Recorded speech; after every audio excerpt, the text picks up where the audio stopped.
Bismillahirrahmanirrahim. Dear audience, Assalamu alaikum and a very beautiful afternoon. The Next Generation Professional Development and Solutions, as the name suggests, works to offer solutions in the domain of professional development in academic and corporate affairs. This webinar series is dedicated to teachers to provide them a participatory platform to meet and exchange knowledge and experience with the colleagues from different backgrounds. Ngpds advocates the stance that teachers as professionals need to be aware of their identity and agency.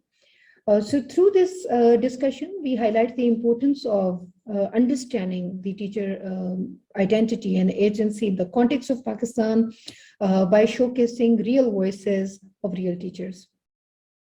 I'm pleased to have on the panel Dr. Afia Khalid, Ms. Amara Wes, Dr. Sobia Shujaat, and Ms. Sadia Malik.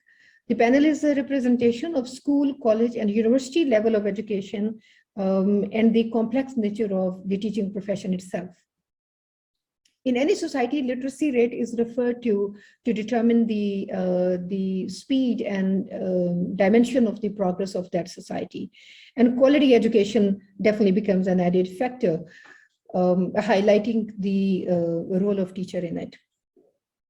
This concept of professional identity and agency of teachers is a topic of supreme importance for the youth, especially at two stages. First, when they determine the choice of profession for them, and second, when they have entered the profession and they decide whether to stay in it or to leave it. So role of agency is very important at the second stage. I'll very briefly state here what do we mean by identity and agency at this forum during the discussion. So by identity, we mean that what does it feel like to be a teacher? Or what is the teacher's self-understanding of this profession? Who should be teaching? What is the role of a teacher in society? How does a good teacher look like or sound like? And similarly, is there any ways to measure or to reward a good teacher? So these questions are very subjective, but they're very important to understand the profession itself. Teachers' beliefs, values, their own aspirations, their commitments, their preferences, they determine their individual identity as a teacher. The second concept that we talk about is that of teacher agency. Now, we all have professionally, as teachers and trainers, grown up. At least 2 decades of my professional life as trainer and as a teacher, I must have heard this phrase at least 100 times, that teachers are agents of change. And I sometimes wonder, I used to wonder that what does it mean to be agents of change? And what is this agency? Do we encourage this kind of agency and of teachers, and how do we do it if we do it? So teacher agency may be understood as an active, situational, and prompt decision-making in their own professional context. These choices could be related to the curriculum. These could be related to the pedagogical or andragogical practices. This could be related to the evaluation, grading the students. These could be related to focusing certain things, in investing time in values education or in entrepreneurial mindset or some futuristic education. So it could be any preference determined by the teachers themselves based on their own identity and understanding of the profession and their role and responsibility in the society. Dr. Shagufta, I would like to add over here that today the recent worldwide education, due to the recent education policy, it has not only reinvented the teachers as agent of change, but also as professional development of the curriculum. So this is also a big achievement in this regard. Right. So we see that there is a positive change towards the realization of teacher agency worldwide, and we see the same changes happening in our country as well. Just one question, because Dr. Afia was talking about the teachers having their preferences and all. So supposedly, if a teacher has, a very the identity has a very powerful identity for themselves as teachers, and they're very much motivated as well. Is there any change in the agency of the new teachers and the experienced teachers? No, there's a lot of change. What we see is that the fresh teachers usually coming up are more involved in the content of the teaching. So they are more focused on getting more and more notes, more and more diagrams, more and more articles that they can share with the students, and they are less focused on to what they are doing in the classroom. Whereas the more experienced teacher focus on the assessment aspects of that how they assess the students and how different types of students can be assessed differently, and what can be the pedagogical differences in the levels of classes plus the levels of students as well. So more experienced teachers, you can say, have a more flow of making all these things happen and in a much smaller time, and they do come up with a more organized pattern. Whereas the fresh teachers do take a little bit of time into getting into that agency and doing all those things. So does it mean that the fresh teachers, they actually are building upon their identity? And when they gain experience, when they are easy, when they have understood the professional dynamics, that is where they focus on agency and on bringing changes. All right. Yes, we have a question here, but we'll take the questions towards the end of the session. Do we have, yes, Dr. Sobia? Yes, Dr. Shagufta, I would like to add over here that even if you talk about professional experience outside education, that is another significant and interesting pointer to the sort of agency achieved by teachers. So teachers with significant experience of working in other professions might have a wider repertoire for maneuver when faced with challenges or ambiguity in teachers' day-to-day work. So not only the experience that one has gained over time in their, rather other kind of experiences also add into teachers' agency. Okay. Yeah, absolutely right. So I would like to add here that the newer teachers, what I'm experiencing, that they are more tech savvy. So they are good with the technology. So that is obviously a plus point. But at the same time, that does not somehow substitute the on-hands experience that the older teachers have, especially when it comes to dealing with students. And as I told you, the age group that we deal, 17 to 21, is a very tricky sort of age group. So when they go to university, they are a bit settled, but we are dealing with, growing girls who have so many other things to think about other than studies. So that is where they lack a little bit. And especially this might not be shared with the university, or maybe they face the same thing, that the newer teachers, they sometimes they want to be more popular with the students, and they make choices which are not good in the longer run. So strict teachers who have learned from experience how to deal with students. What kind of choices? For example, just today, there's a proper protocol that if you have to call home, you need to go through proper channel at our college, because mobile phones are not allowed. And it's an all-girls school. So you need to follow a proper protocol. You have to go to the vice principal, and the vice principal would make the call, and somebody from the family has to come and take you up. So today, suddenly a girl came to a teacher, and the teacher was new, so she didn't know. And she said, "Madam, can you please make a call to my home and tell somebody that, I won't be coming early?" So, that teacher did not know how to, just because she just wanted to make the girl happy that, yes, I'm there to help you. You can always come to me. So she made that choice. And it was only through awareness. Maybe there was lack of the awareness. Yes, lack of awareness. Because when you talk about teacher identity agency, you need to talk about the collaborative agency that teachers have among them also. So there will always be a need of the old blood and the young blood to come together and learn from one another. So that is where the collaborative teaching agency, especially language teachers with other teachers, that is going to come in. Thank you, Ms. Sadia. And I believe that the new teachers, due to their interest in the digital way of teaching, during the COVID, I believe they took lead. And their agency was very powerful, and it was really impactful. Ms. Samara, you also wanted to say something? Yeah, Dr. Jabeen, actually, the same difference that Sadia was talking about Again, the young blood is very skillful in using the gadgets and dealing with the online classes and teaching. Especially when the COVID hit, the newer generation of teachers, they were very comfortable in conducting online teaching, online classes, and using other soft gadgets to facilitate the learning in the classrooms, especially conceptual learning in the subjects like maths and critical analysis and reasoning. They shift from the traditional pedagogy and the traditional teaching methods to the newer teaching methods. And they don't hesitate in using the technology as well. So COVID was like an opportunity for them to exercise their skill.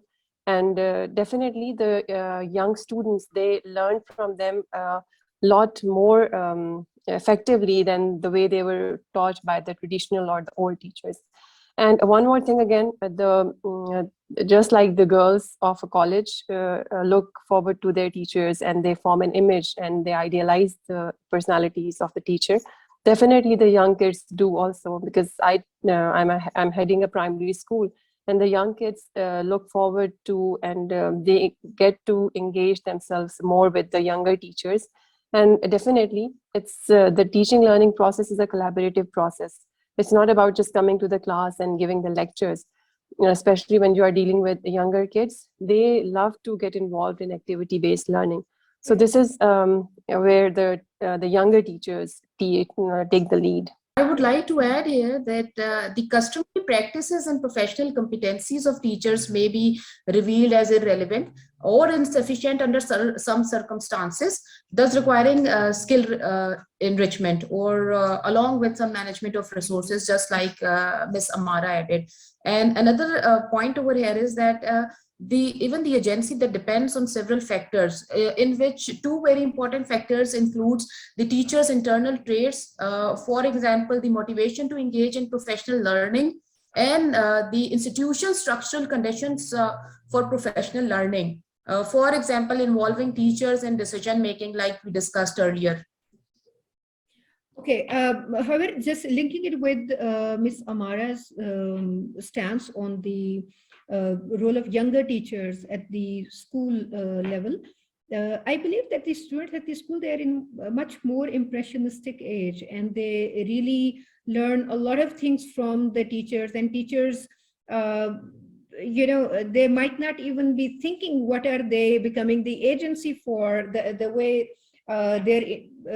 their own interaction with the colleagues, their interaction with the students, the use of language, their own mannerism, their own dressing, their own values, all these things really they guide the students to adopt the certain ways and to adopt their personalities in a particular manner.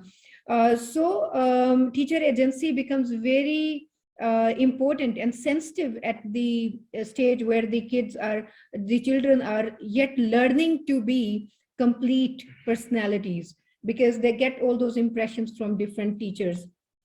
And although I believe that that is the level where we need to have more educated, more trained, the teachers with more exposure, so that they can understand the child psychology, the learner psychology, and they can really bring everlasting positive impressions in their personality.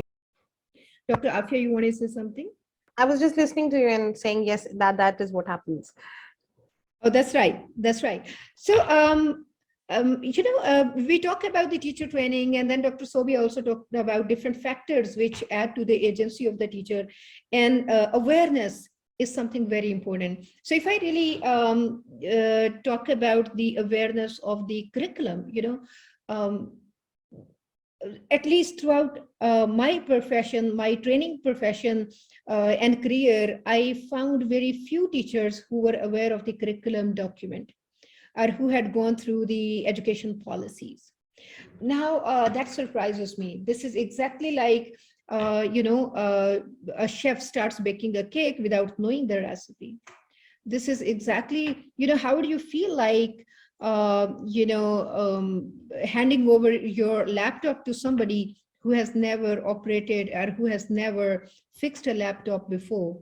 You know, that's that kind of experiment we don't want to afford. But unfortunately, we do offer our generation, our generations and generations to those who are either not adequately trained, are not very well motivated, or they are not very much familiar with the recipe of the success for this profession. And I particularly mean the state backed documents, the curriculum documents, and the policy documents.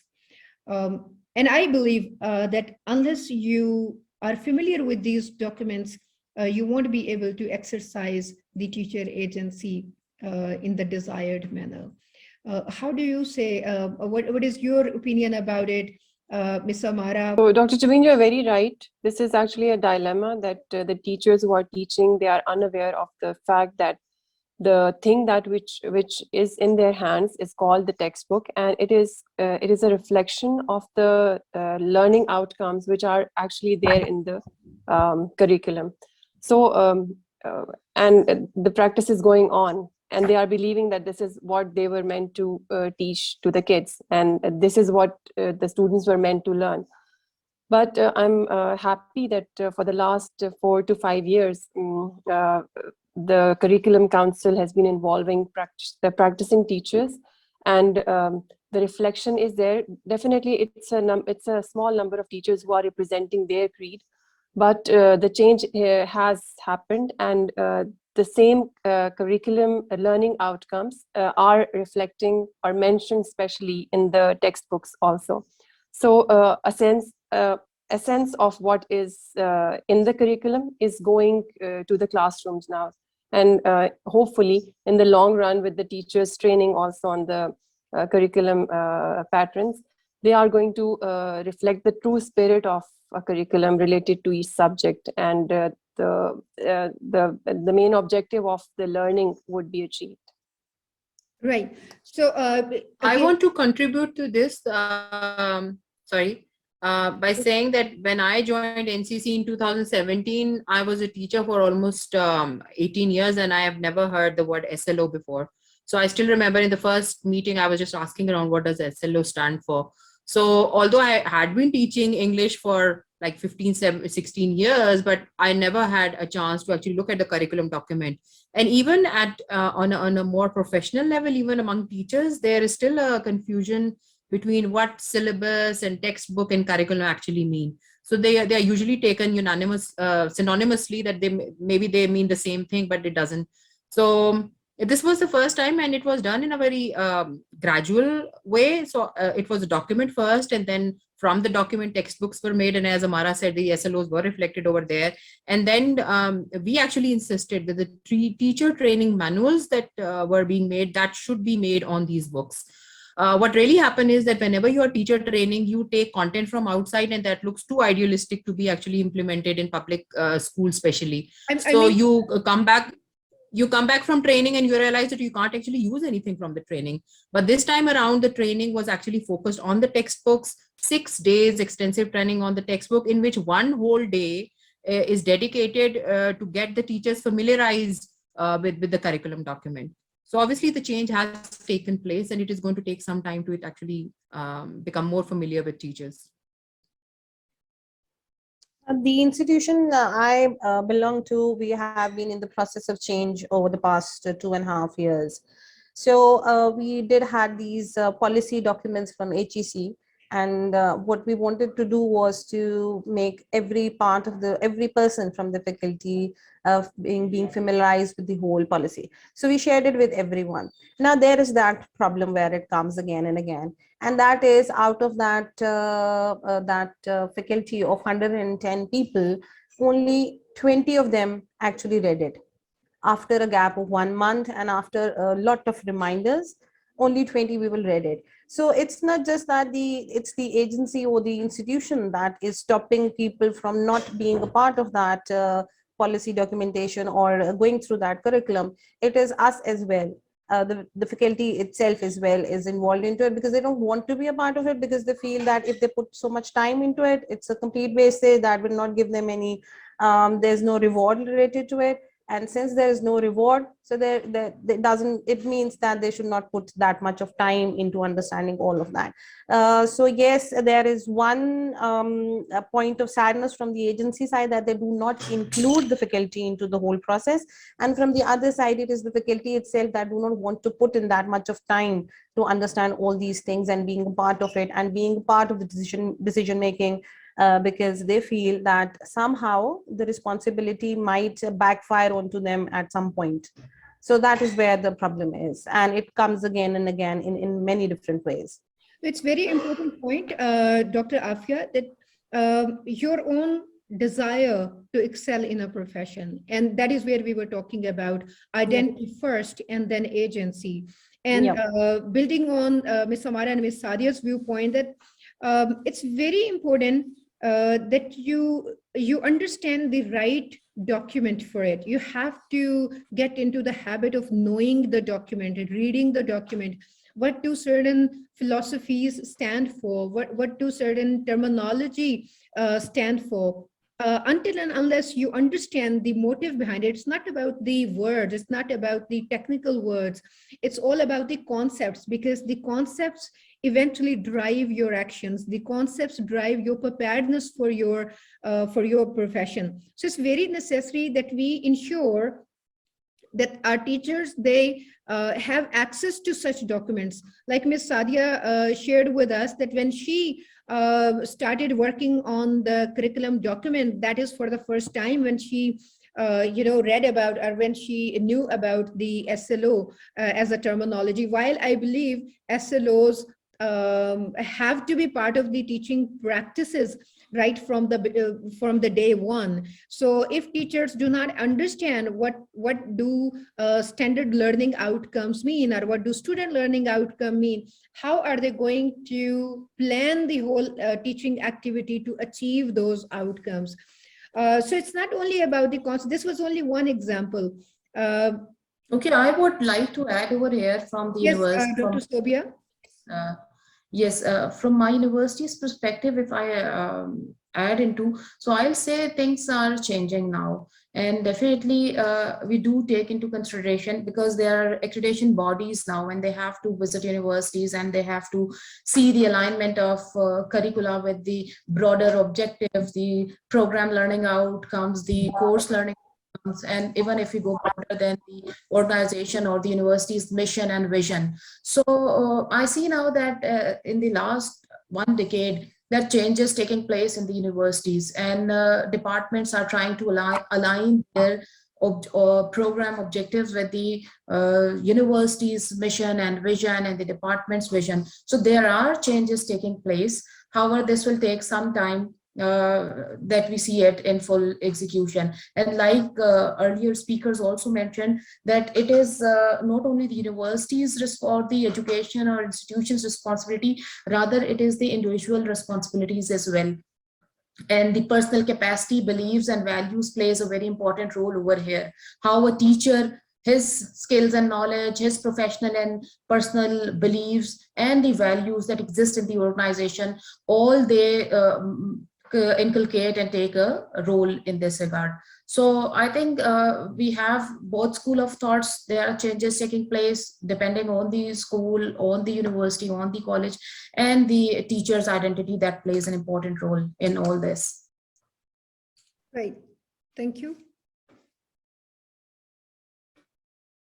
Okay, so yes, it's the teacher's own individual beliefs and values, which are very important, but at the same time, it's the professional vision, a very clear vision about the teaching profession, a clear understanding of the role of a teacher, responsibility of a teacher, which will inform the teacher agency. Because if the teacher's agency is not informed, whether through the in-service training programs or the pre-service training programs, if they are only, if the focus is only on the pedagogical practices, but which we usually, to save time, I have personally seen that we keep the training sessions either as orientation sessions at the school level to familiarize them with certain books, to familiarize them with certain curricular or co-curricular activities.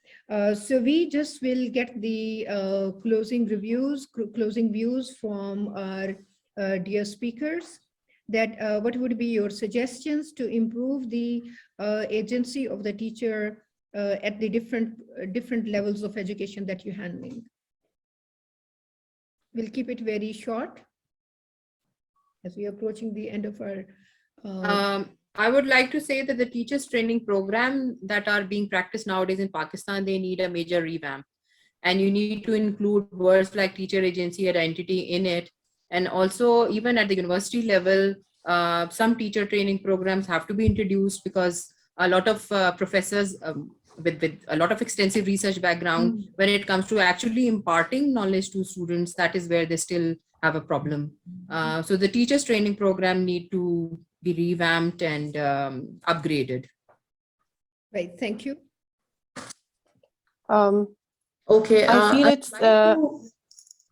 I feel it's important that the teachers training is linked with their performance evaluation. I don't want to sound strict, but this is where the vision will be, I think, accomplished. That they would really want to know what teachers agency is, and how can they enhance their vision about it, and how can they recognize their own identity and relate it to their profession. And with that, I also want to thank Ngpds for getting active enough to sensitize the teachers about their agency and identity.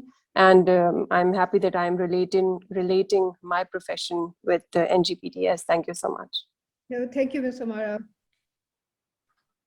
Okay, I would also like to add here that the teaching challenges might be effectively managed by helping teachers develop their teaching identities, their growth mindset and agency. And while learning content and pedagogy, teachers must also learn that challenges will arise, become classroom teachers, hence must prepare for. So it should start by identifying themselves as teachers and with the teaching professions. And yes, I would also like to thank NPGDS for providing this opportunity to be a part of this noble cause and spreading this word across. Thank you. Thank you, Dr. Sobia. Well, I would agree with all the things the other speakers have said. And I would like to add on one thing that is very important. And that is, I think, us answering your earlier questions, that who should be teaching and who should not be teaching.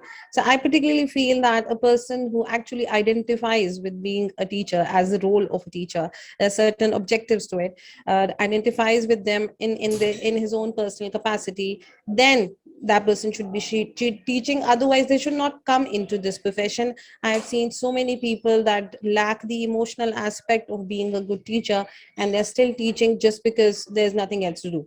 So that is a kind of bar that we should put there, that when somebody opts this profession, that profession should be by choice and not as a sort of a second barrier onto how they can progress in their careers. And with that, I would also like to thank Ngpds for sensitizing this topic. And I think this is a very important aspect we should all be talking about, so that we not only answer it for others, we are answer it for ourselves as well. So thank you so much. And that's my take on to the whole topic. Thank you. Well, thank you very much, Dr. Afia, Ms. Sadia, Dr. Sobia, Ms. Samara.